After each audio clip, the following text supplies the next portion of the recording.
Jake Morrison stared at the screen in front of him. He could not believe what he was seeing. After 3 months of traveling through empty space, his ship had finally found something that made his heart race. The USS Valiant moved slowly through the darkness between star systems. Jake had been the commander of this exploration ship for 5 years now. He had seen many strange things in space, but nothing like this.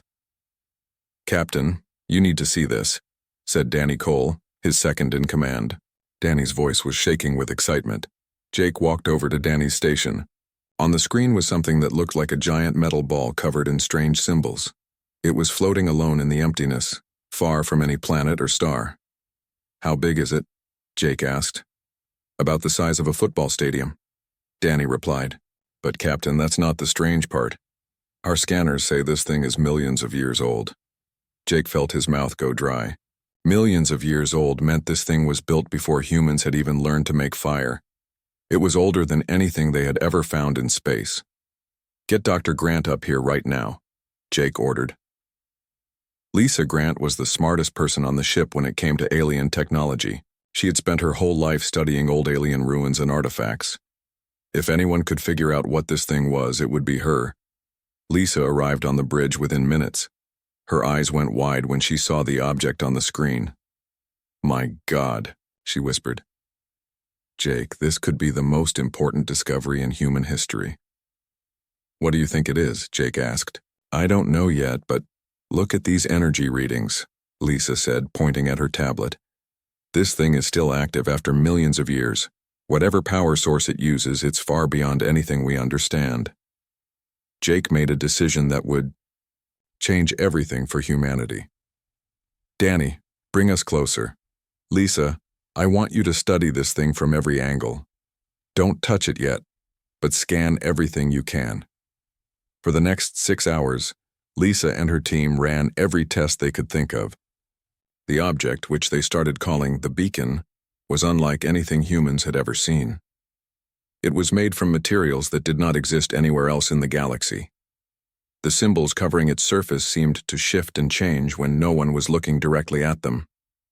"Captain," Lisa said during dinner that night, "I think this thing is some kind of library or database. The symbols aren't just decorations, they're storing massive amounts of information." "What kind of information?" Jake asked. "I'm not sure yet, but I'm picking up patterns that look like technical blueprints. If I'm right, this thing might contain advanced technology that could change everything for humanity." Jake felt both excited and worried. Great discoveries often brought great dangers too. The next morning, Lisa made a breakthrough. She had been working all night to decode some of the simpler symbols. What she found made her hands shake as she called Jake to her lab. "Jake, you need to sit down for this," she said. "Just tell me what you found," Jake replied. "The beacon contains complete instructions for building faster-than-light communication systems. Not just communication, Jake. There are also blueprints for energy weapons that could destroy entire planets, and defensive shields that could protect whole solar systems." Jake sat down heavily in a nearby chair. Technology like this would make humans the most powerful species in the galaxy, but it would also make them a target for anyone who wanted that power for themselves. "There's more," Lisa continued. "I found star maps showing the locations of thousands of other species across the galaxy. Some of these civilizations are incredibly advanced. Some of them might not be friendly to humans." Jake realized they had a serious problem. If word of this discovery got out, it could start wars that would destroy humanity before they even had a chance to use the new technology. "We need to contact Earth immediately," Jake said. "But we keep this information on a need-to-know basis until we figure out what to do."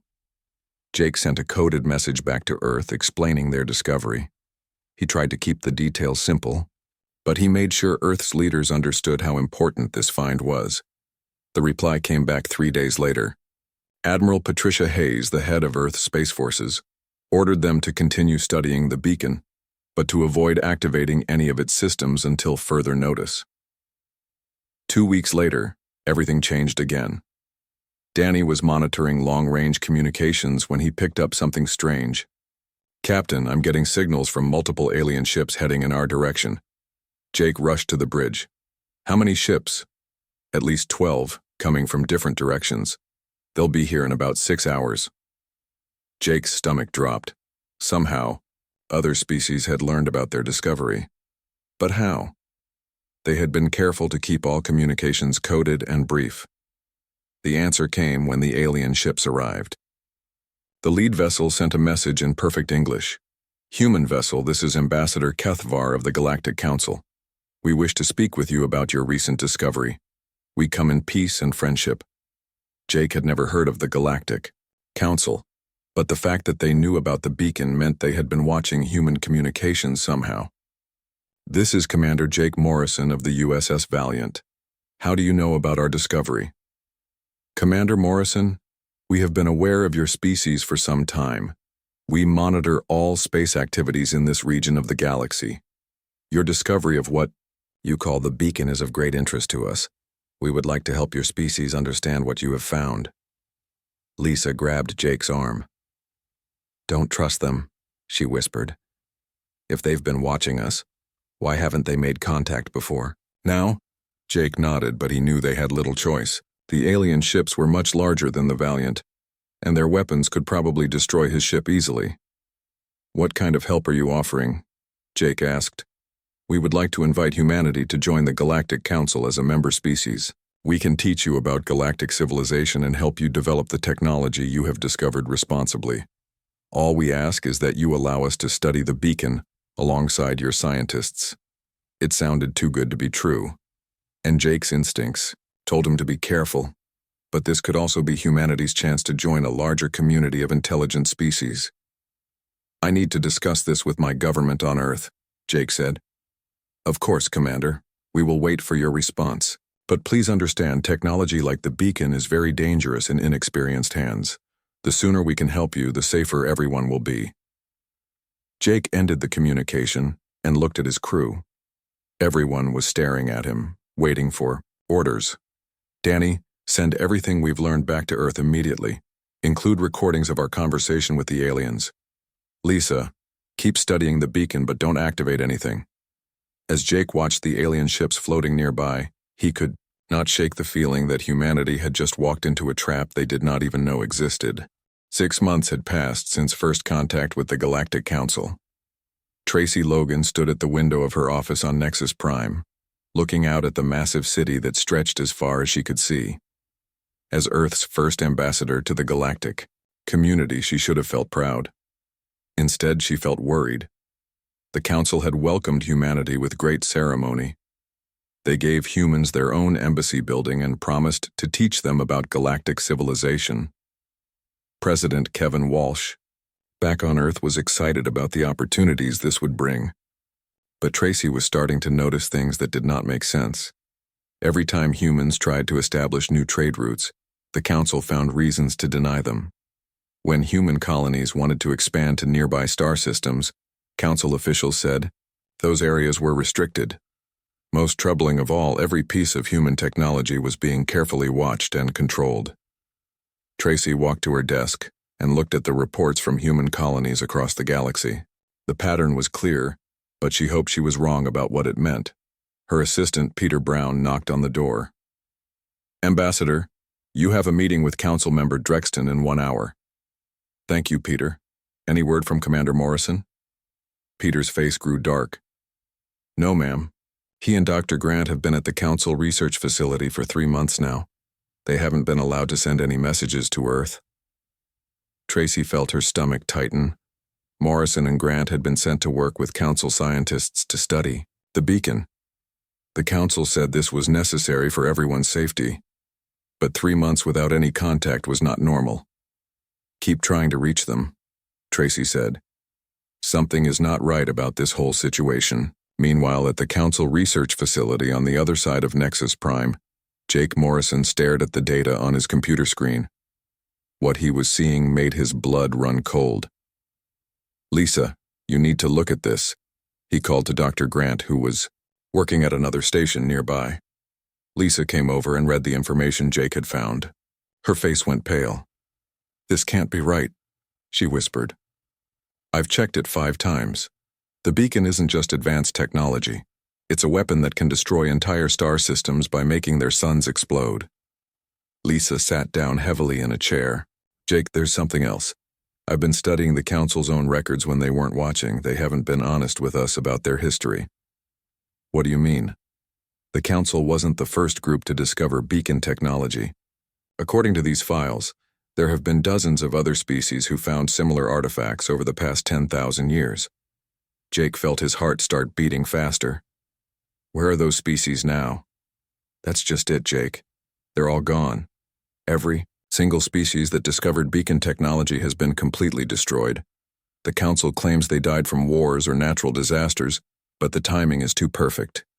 It happens every single time. Jake understood what Lisa was telling him. The Council was not a group of peaceful species working together. They were killers who destroyed any civilization that might become powerful enough to challenge them. We have to warn Earth, Jake said. I've been trying, but all our communications are being monitored. Every message we send gets checked by Council security before it goes anywhere.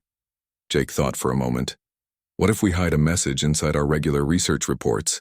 Make it look like scientific data but actually spell out what we've learned? Lisa nodded. It's risky, but it might work. They spent the next 2 hours creating a message that looked like normal research data, but actually contained a warning about the Council's true nature. Lisa managed to send it just as their shift ended. Neither of them noticed the small camera hidden in the corner of the room, or the fact that every keystroke they made was being recorded. 3 days later, the message reached Earth. Admiral Patricia Hayes was in her office reading reports when her aide brought her Lisa's transmission. Ma'am, this came in from Dr. Grant. It looks like research data, but there's something strange about it. Hayes read the message once, then read it again more carefully. Hidden in the scientific language was a terrifying warning. The Council was not humanity's friend. They were planning to destroy the human race just like they had destroyed dozens of other species. Hayes immediately tried to contact President Walsh, but before she could make the call, alarms started going off throughout the building. Admiral, we have incoming ships, her aide reported. 12 massive vessels just appeared at the edge of our solar system. Hayes ran to the command center. On the main screen, she could see the largest fleet of alien warships that had ever approached Earth. Each ship was the size of a city and bristled with weapons that could level entire continents. Open a channel, Hayes ordered. The face that appeared on screen was cold and reptilian. I am Admiral Vextar of the Galactic Council Fleet. By order of the Council, humanity is charged with violating the terms of your membership agreement. You have been conducting unauthorized research and attempting to develop restricted technology. Hayes knew this was a lie, but she also knew that arguing would not help. What are your demands? Earth will surrender all military assets immediately. All human colonies will be evacuated and their populations relocated to designated worlds. Any resistance will result in the complete destruction of your species. Hayes felt her world crashing down around her. Humanity had walked straight into a trap, and now it was too late to escape. You have 24 hours to comply, Vextar continued.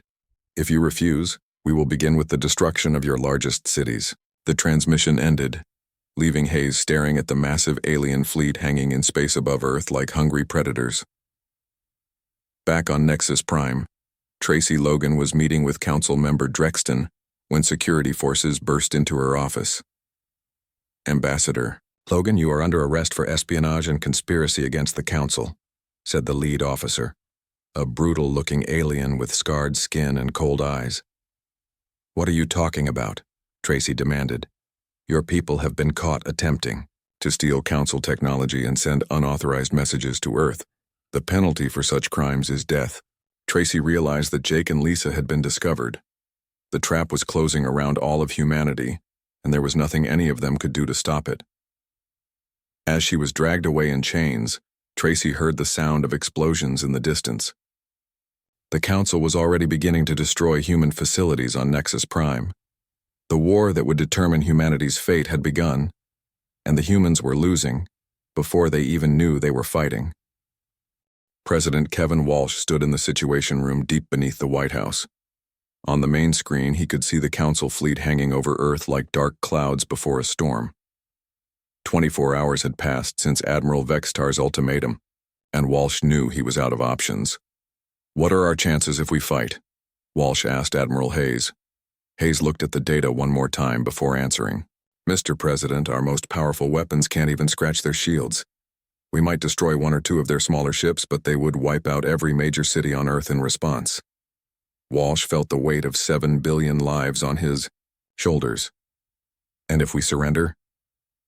Based on what Dr. Grant discovered, they'll reduce us to a primitive state and relocate survivors to prison worlds. Most of our population will die, but some might live. It was not really a choice at all. Walsh picked up the communication device with shaking hands. Admiral Vextar, this is President Walsh. Earth surrenders unconditionally. The alien's cold smile filled the screen. A wise decision, President Walsh. Council forces will begin landing within the hour. Any resistance will be met with immediate destruction. As the transmission ended, Walsh turned to Hayes. Patricia, did you manage to get those deep space ships away before the Council arrived? Hayes nodded quietly. Captain Ben Walker and 5 other ships were already on long-range exploration missions when this started.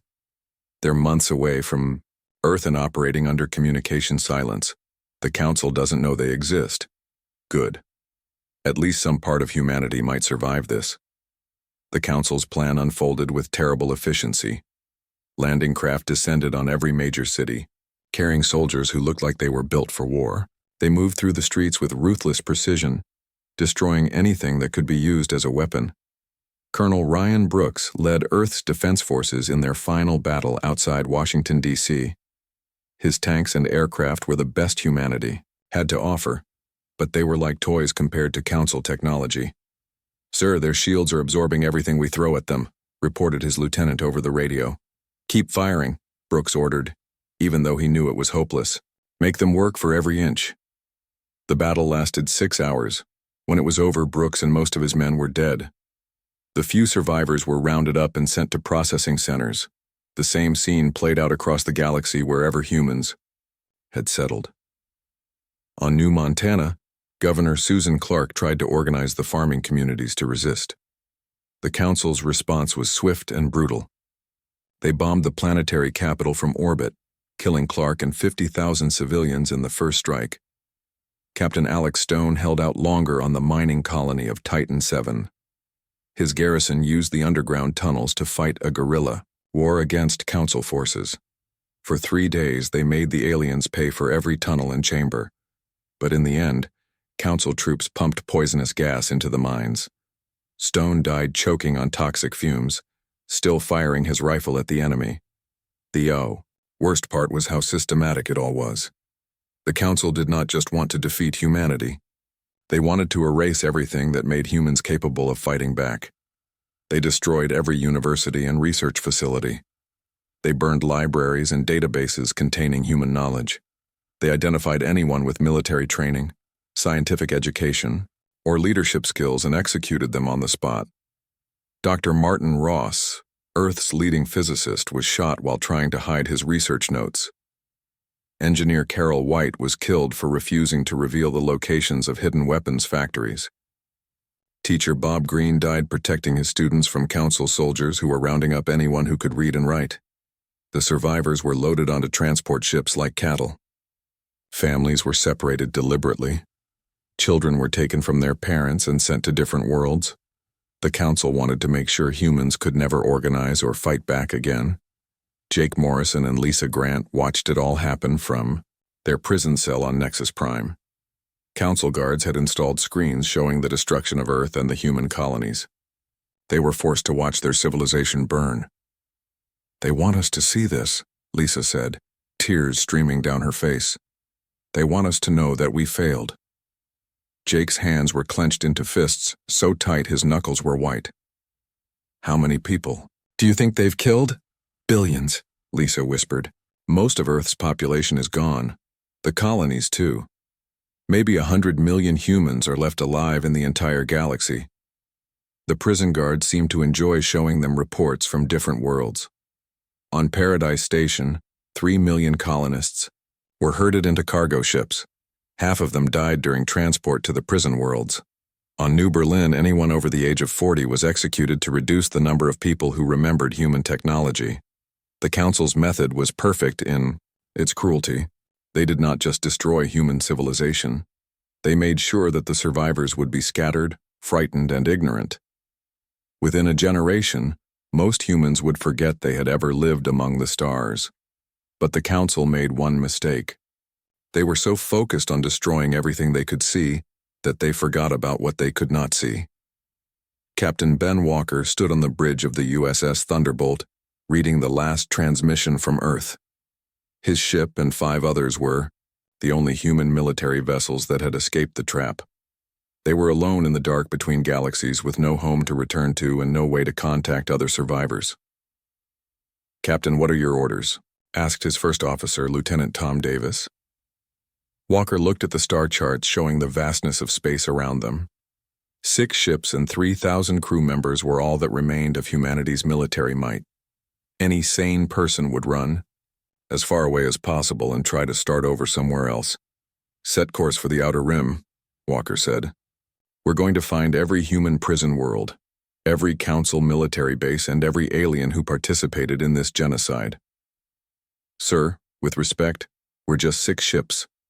The Council has thousands." Walker turned to face his crew. In his eyes was a cold fire that none of them had ever seen before. "They think they've destroyed humanity. They think we're finished. They have no idea what they've actually done."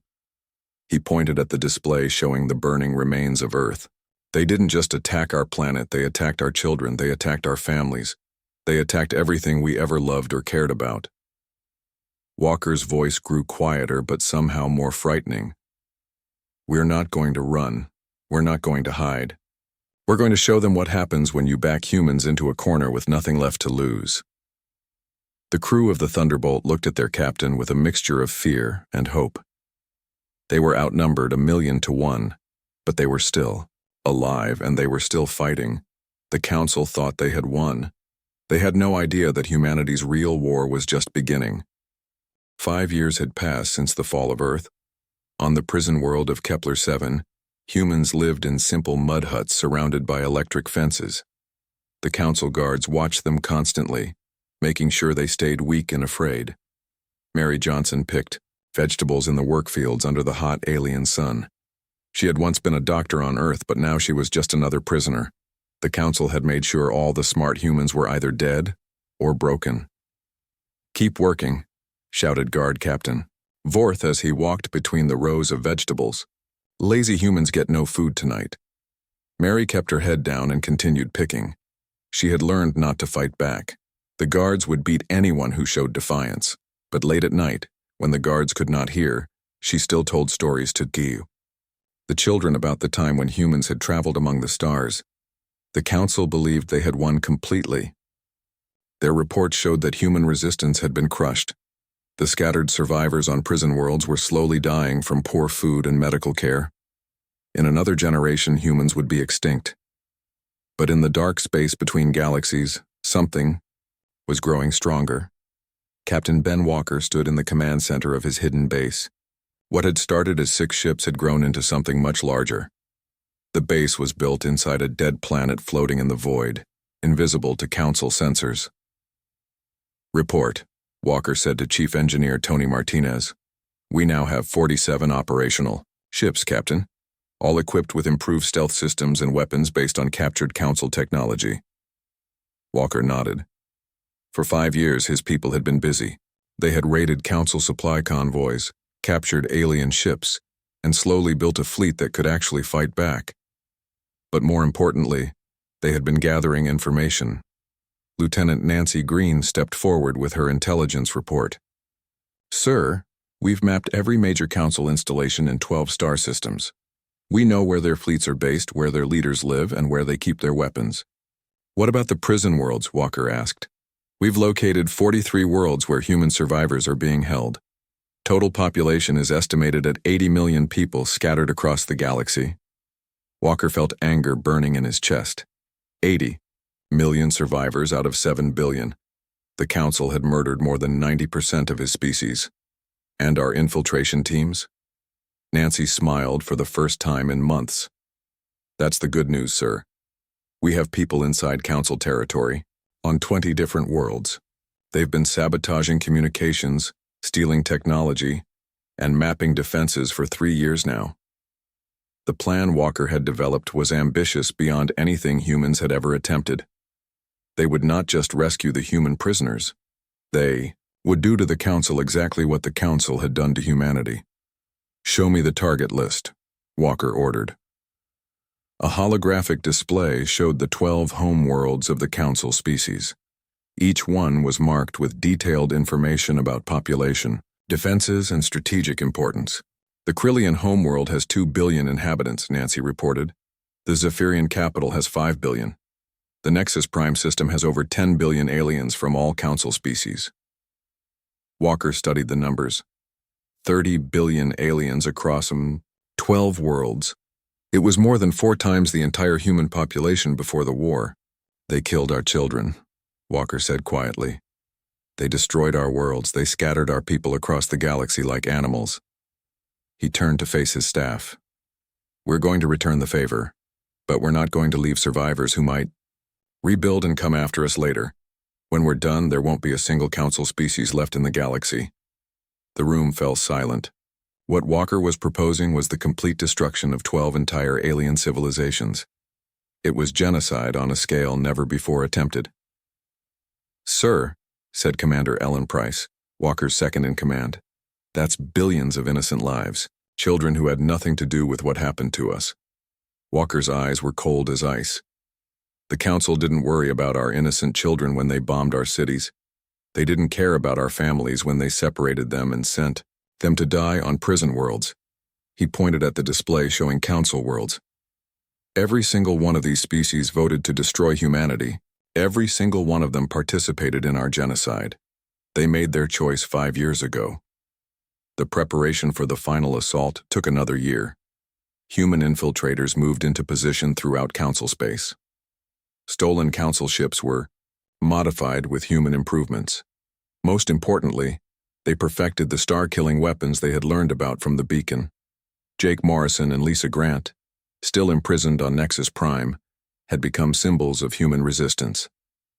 The Council planned to execute them publicly to celebrate the 5th anniversary of humanity's defeat. It would be a grand ceremony, with all the top Council leaders attending. The Council had no idea they were walking into a trap. "The execution is scheduled for next week," Lisa said to Jake as they sat in their cell. 5 years of this hell and it's finally going to end." Jake looked out the small window at the alien city beyond. "Maybe our deaths will mean something. Maybe someone will remember that humans tried to fight back." Neither of them knew that human agents were already inside the prison complex. Neither of them knew that Walker's fleet was moving into position around Nexus Prime. Captain Walker stood on the bridge of the USS Thunderbolt as his fleet prepared for the final battle. 47 ships against the entire Council military. On paper, it looked hopeless. But Walker had learned something important during his 5 years of planning. The Council had grown lazy and overconfident. They had ruled the galaxy for so long that they had forgotten how to fight a real war. "All ships report ready, Captain," reported his communications officer. Walker opened a channel to the entire human fleet. "This is it, people. Today we settle the score for every human child who died, for every family that was destroyed, for every dream that was crushed." He paused, looking at the faces of his crew. These were the last free humans in the galaxy. Everything depended on what they did in the next few hours. "Remember, we're not just fighting for revenge.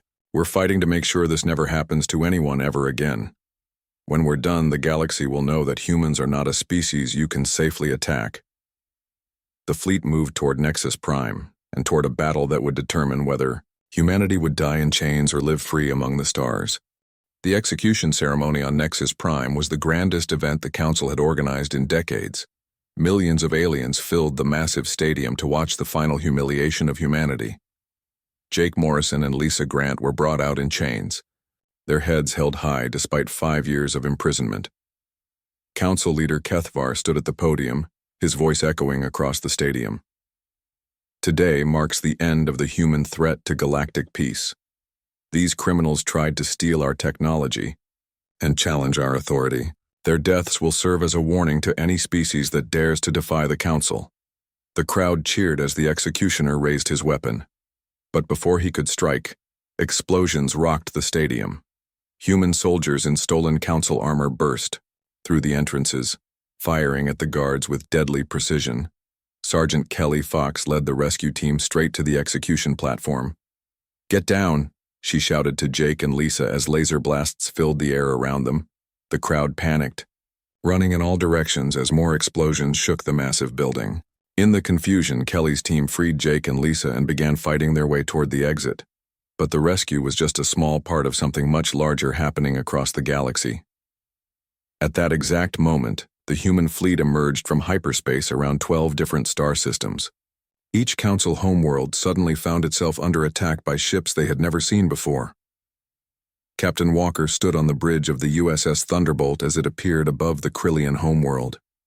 The planet below was green and beautiful, with cities that sparkled like jewels. 5 billion Krillians lived peaceful lives, unaware that their government had committed genocide. All ships, this is Walker, execute Operation Clean Slate. The human ships opened fire with weapons that had been improved far beyond anything the Council possessed.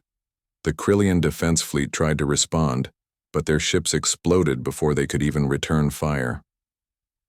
On the Zephyrian homeworld, Admiral Patricia Hayes had returned from the dead to lead the assault.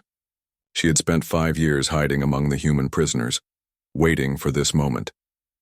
Her ships rained destruction on the planet's surface while Zephyrian leaders begged for mercy. "This is for Earth," Hayes said quietly as she watched their capital, city, burn. Captain Alex Stone, who had supposedly died on Titan 7, commanded the strike force attacking the Council's military headquarters. He had escaped through the mining tunnels and spent years gathering intelligence. Now he used that knowledge to destroy every Council weapons facility and shipyard. The Council's response was hampered by their own success. They had grown so comfortable after destroying humanity that their fleets were scattered across the galaxy, unprepared for a coordinated attack. Their commanders had never faced an enemy that fought back with such deadly efficiency. On Nexus Prime, the ceremony had become a massacre. Human infiltrators had spent 3 years learning the layout of every important building. Now they struck at council leaders with surgical precision. Ambassador Kethvar tried to escape through a hidden tunnel, but human soldiers were waiting for him. "Please," he begged, "I was just following orders." The soldier who shot him was Tom Davis, Walker's former first officer. "So were we," he said coldly. Within 6 hours, every major council leader was dead. Their fleets were destroyed, their cities were burning, and their populations were fleeing in terror. But Walker was not finished. He had learned the Council's most important lesson during his years of planning. A defeated enemy could rebuild and return for revenge. The only way to be truly safe was to make sure no enemy remained. The human fleet began the systematic destruction of every Council world. They used the star-killing weapons from the beacon technology, improved with 5 years of human engineering. One by one, the suns that warmed Council planets began to collapse. The Krillian sun went first, taking their entire solar system with it. The explosion could be seen from neighboring star systems as 5 billion lives ended in seconds. The Zephyrian leaders tried to surrender, offering to serve humanity as slaves. Admiral Hayes rejected their plea without hesitation. "You didn't accept our surrender," she said. "Why should we accept yours?" Captain Stone stood on his ship's bridge as the Council's military moon exploded below him. The base where they had planned humanity's destruction was now nothing but glowing debris. The killing continued for 3 days. Every Council world, every space station, every ship and every trace of their civilization was systematically destroyed. The human fleet moved like the hand of an angry god, erasing entire species from existence. When it was over, Walker's fleet regrouped at the ruins of Nexus Prime. The once mighty capital of the Galactic Council was now a cloud of radioactive dust orbiting a dying star. Jake Morrison and Lisa Grant stood with Walker on the observation deck of the Thunderbolt. Below them was empty space where billions of aliens had once lived and worked. "It's done," Walker said quietly. "Every Council world is gone, every ship destroyed, every leader dead."